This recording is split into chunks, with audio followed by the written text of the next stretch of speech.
Я Дарья Богатырева, Тимофей Голубдина. Представляю наш проект «Зеленый пылесос». На карте мы видим, что пожары происходят в одних и тех же местах в одно и то же время по вине людей.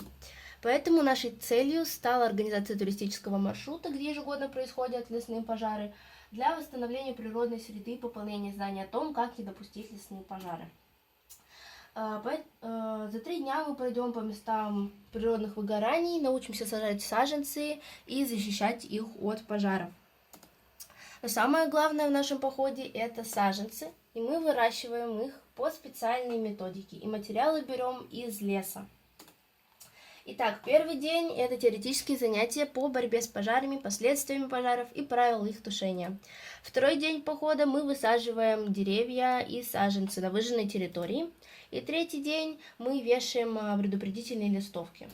Мы разрабатываем противопожарные информационные листовки. Итак, наш проект поможет повысить осведомленность о лесных пожарах, способах его предотвращения, повышение знаний о том, как не допустить лесные пожары. Спасибо за внимание.